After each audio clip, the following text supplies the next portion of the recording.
Pada musim haji kali ini, Bandara SMB 2 Palembang melayani 7.012 calon jemaah haji dengan jumlah kloter sebanyak 23 yang dimulai dari tanggal 27 Mei hingga akhir Juni.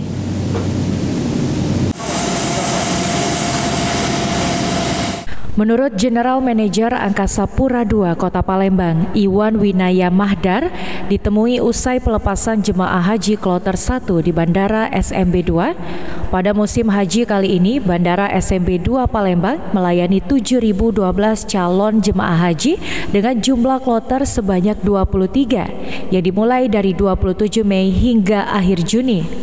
Rencananya, setiap satu hari akan dilakukan pemberangkatan satu kloter.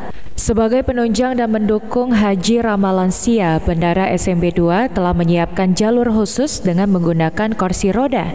Jemaah haji lansia bisa langsung masuk ke pesawat untuk pemberangkatan menggunakan pesawat Saudi Arabia Airbus 333-300.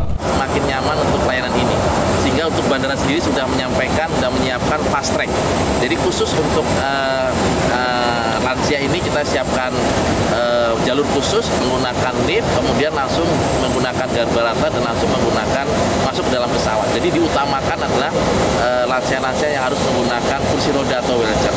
Kemudian yang selanjutnya pastinya kita berdoa mudah-mudahan semuanya bisa berjalan dengan baik, dan hari ini pun tidak mengganggu penerbangan reguler, semuanya bisa berjalan dengan baik reguler maupun khusus penerbangan haji ini. Dan kita merencanakan untuk setiap harinya ada satu kloter. Total ada 23 kloter dari Sumatera Selatan.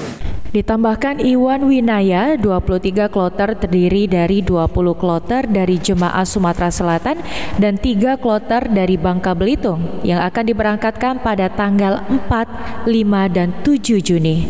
Aji Delia, PAL TV.